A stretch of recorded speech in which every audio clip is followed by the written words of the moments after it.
तो आज के क्लास में हम लोग इकोनॉमी सर्वे 2025-26 को देखने वाले हैं। इससे पिछली वीडियो में हम लोगों ने पूरा बजट अच्छे से कंप्लीट करा था, तो आप लोगों ने उसका नोट्स भी बना लिया होगा और पीडीएफ भी आप लोगों को उपलब्ध हो जाएगी इसी के साथ लग करके। दोनों पीडीएफ इसी के साथ लगा करके उपलब्ध कराएंगे।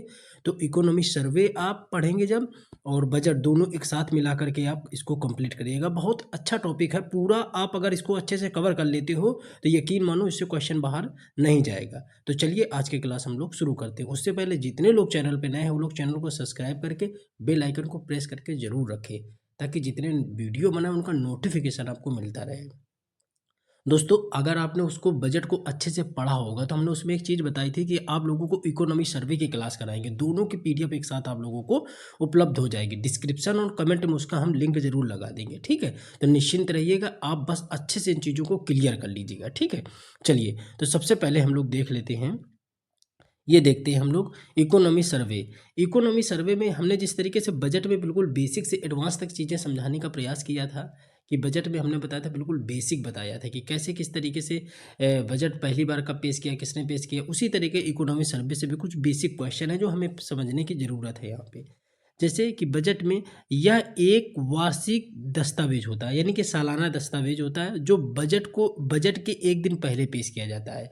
बजट के एक दिन पहले पेश किया जाता है इसको, ठीक है। तो इस साल का जो इसको पेश किया गया था वो 29 जनवरी 2026 को पेश किया गया था। 29 जनवरी 2026 को इसको पेश किया गया। अब देखो, ये 12 महीने, जो पिछले 12 महीने होते हैं साल के अंतिम में चूंकि पेश किया जाता है, तो 12 महीनों का ये पूरा लेखा जोखा रखता है आर्थिक स्थिति को, ठीक है।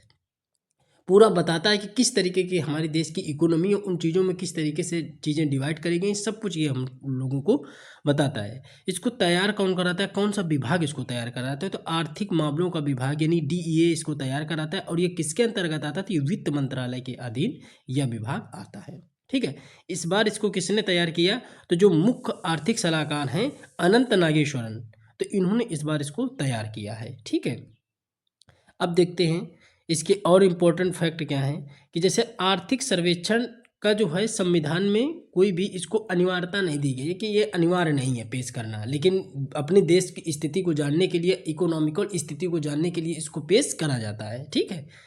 अब देखो, जो पहला इसको पेश किया गया था, जो पहला आर्थिक सर्वेक्षण जो पेश किया गया था वो 1950-51 में पेश किया गया था। जॉन मथाई की उस समय वित्त मंत्री थे, तो उनके द्वारा पेश किया गया था।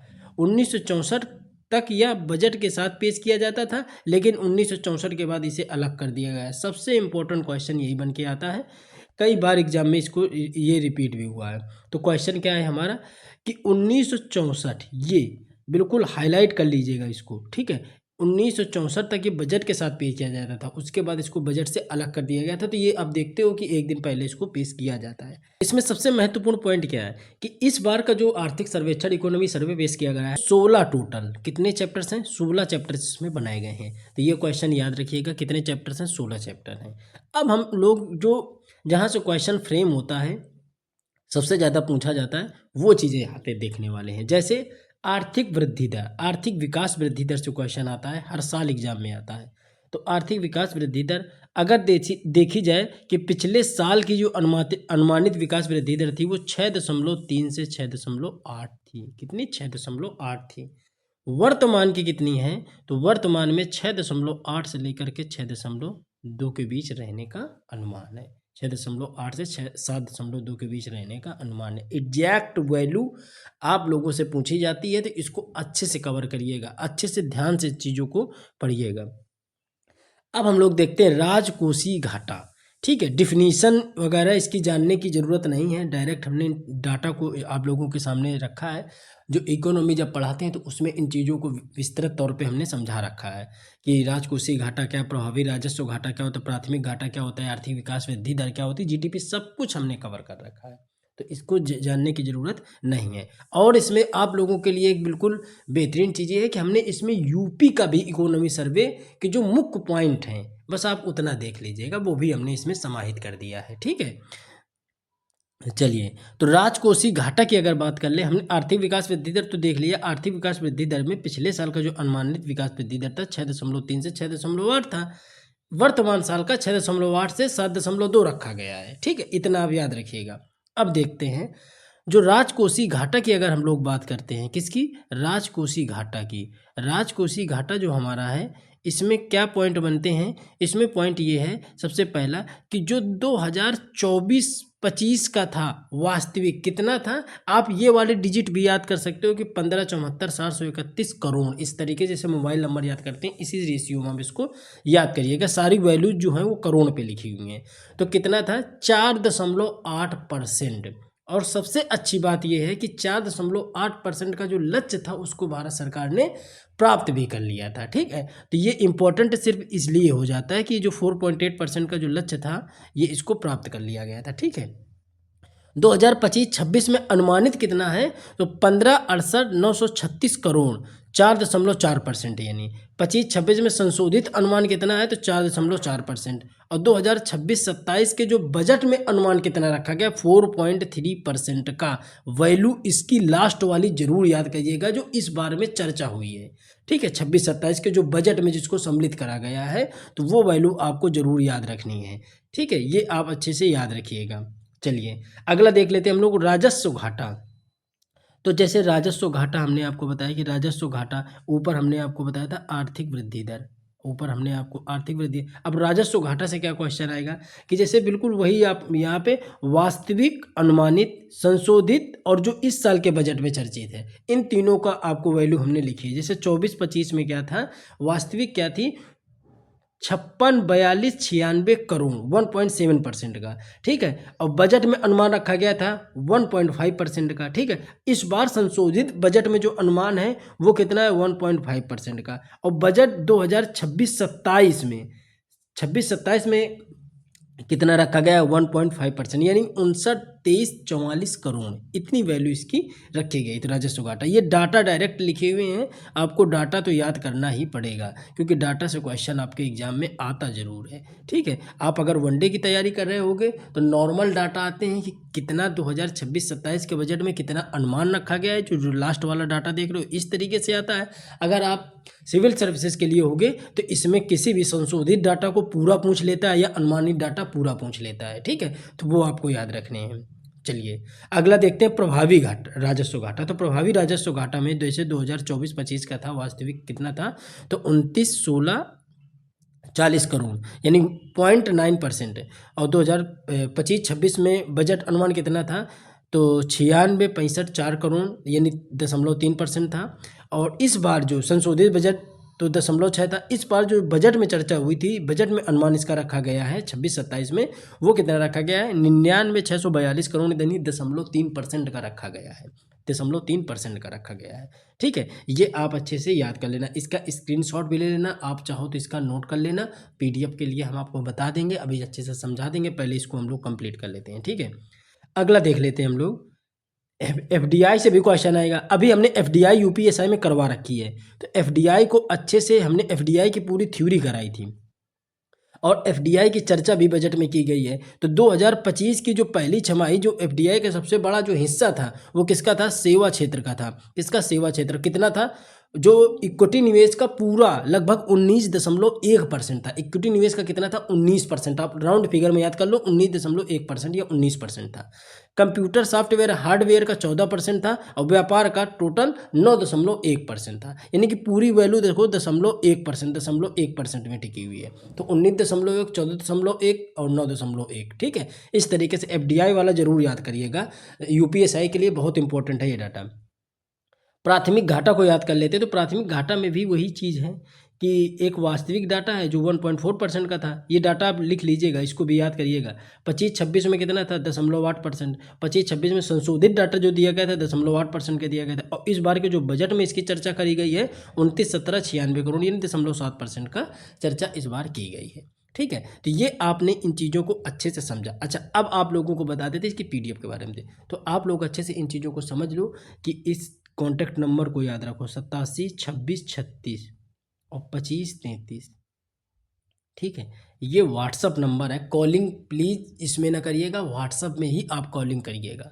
ठीक है, ये व्हाट्सअप नंबर है। इसकी बैच की इस समय SSC GD, home guard, constable, SI. इस समय जो बैच इस समय जो चल रहे हैं, तो आपको हम बता दें कि किसके किसके चल रहे हैं। तो आपका होमगार्ड का बैच चल रहा है, एसआई का बैच चल रहा है, कांस्टेबल का बैच चल रहा है, आरओ एआरओ का बैच चल रहा है, आरओ एआरओ का, ठीक है। इसके बाद एसएससी जीडी का, ये सारे बैच रन पे हैं। लेखपाल का भी बैच चालू हो गया है।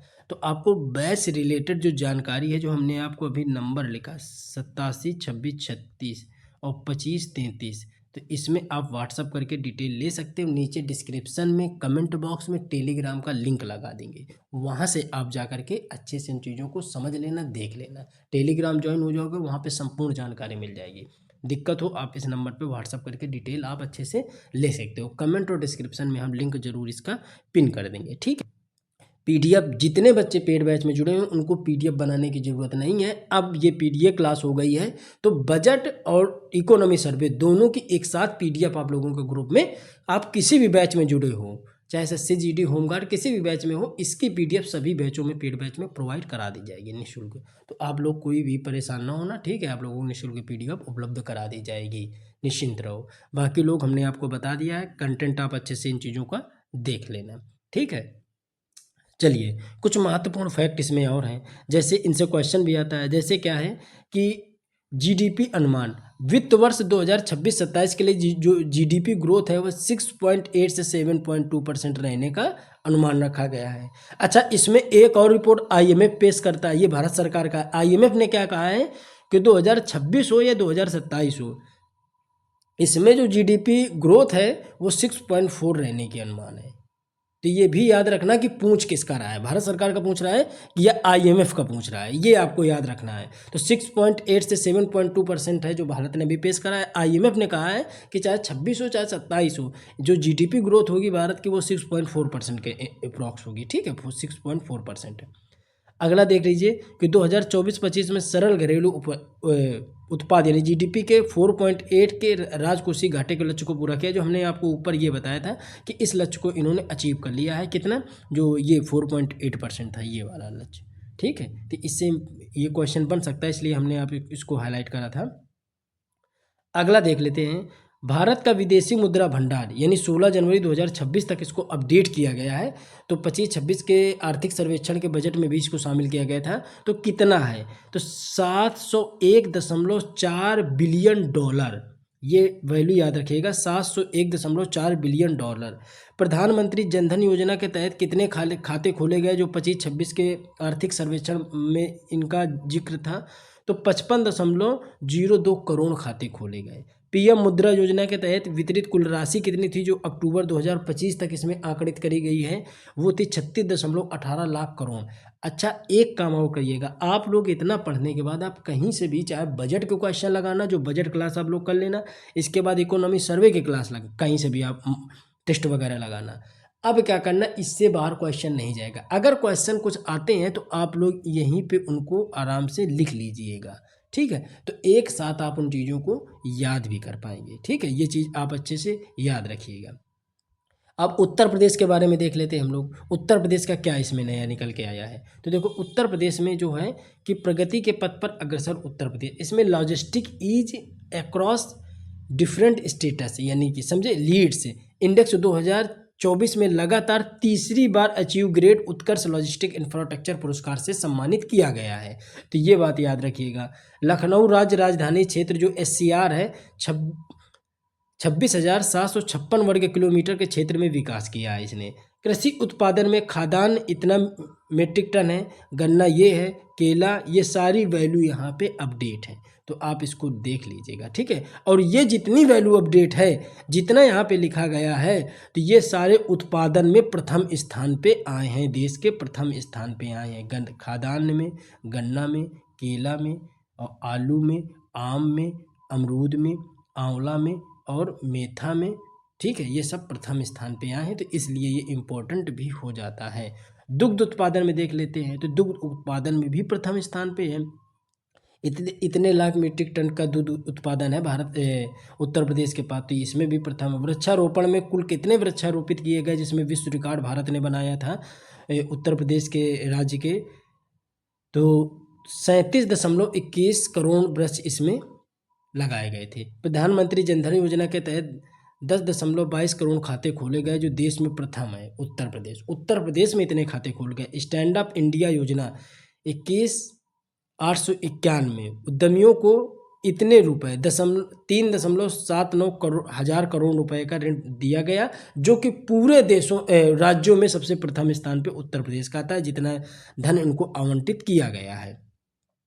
इसके अलावा देख लेते हैं प्रधानमंत्री आवास योजना के तहत 36.47 लाख एवं शहरी 17.03 लाख आवास निर्माण में भी उत्तर प्रदेश प्रथम है। ये वो डाटा लिखा है जिसमें देश प्रथम है, यानी देश में उत्तर प्रदेश को प्रथम बनाया गया वो है। अटल पेंशन योजना हो, चाहे कृषि निवेश अनुदान योजना हो, चाहे ग्रामीण स्वच्छ शौचालय निर्माण योजना हो, 2017-18 से जनवरी 2026 तक 2.74 लाख व्यक्तिगत शौचालय निर्माण करके उत्तर प्रदेश ने देश में प्रथम स्थान हासिल किया है। ये है उत्तर प्रदेश का। जैसे ई मार्केट है, अब ई मार्केट प्लस में क्या है, सर्वाधिक सरकारी खरीदारी करने वाला प्रथम राज्य बन गया। प्रधानमंत्री उज्ज्वला योजना के तहत 1.85 करोड़ निःशुल्क गैस कनेक्शन देकर प्रथम राज्य बन गया है। ठीक है, तो ये जो आप देख रहे हो डाटा, जैसे अयोध्या उत्सव वाला है 2025-26 से लेकर के दीप जलाकर गिनीज वर्ल्ड रिकॉर्ड में अपना नाम बनाया है। तो ये जो डाटा है उत्तर प्रदेश का, ये वाला चार्ट हम इतना ही सिर्फ आप लोगों के लिए लेके के आए हैं। बाकी आप डाटा चाहो तो इसका कहीं से भी कलेक्ट कर सकते हो। ठीक है, हमें इतना इंपॉर्टेंट लगा कि यहाँ से क्वेश्चन बनने के ज़्यादा चांस हैं, क्योंकि उत्तर प्रदेश ने उपलब्धि हासिल करी है, प्रथम स्थान हासिल किया है। तो यहाँ से क्वेश्चन बजट में भी चर्चा थी। ठीक है, इकोनॉमी सर्वे में इसको पेश करा गया, उसमें भी थी। 10-12 पेज का इकोनॉमी सर्वे का एक जो इम्पोर्टेंट है वो करंट अफेयर है इसका। ठीक है, तो वो ना पढ़ करके मेरे हिसाब से आप इन चीज़ों को अच्छे से देख लीजिएगा, यहाँ से आपका काम अच्छे से बन जाएगा। ठीक है, बाकी आपको हमने ये पूरा डाटा जो कराया है, आप इसको इसी तरीके से डाटा प्लीज़ याद करिएगा, इसको स्किप मत करिएगा। और जो इससे पहले वाली क्लास हमने बताई जो बजट की है, उसको ज़रूर आप अच्छे से याद करिएगा। बजट में पूरा निचोड़ हमने दिया है बजट का, उससे आपको कुछ भी आगे पढ़ने की ज़रूरत नहीं पड़ेगी। तो दोस्तों, क्लास को ज़्यादा से ज़्यादा लोगों तक शेयर करिए। ठीक है, मेहनत लगती है इन कंटेंट को तैयार करने में, तो प्लीज़ सपोर्ट करिए और क्लास को ज़्यादा से ज़्यादा शेयर करिए। मिलते हैं अगले वीडियो में, तब तक जय हिंद, जय भारत।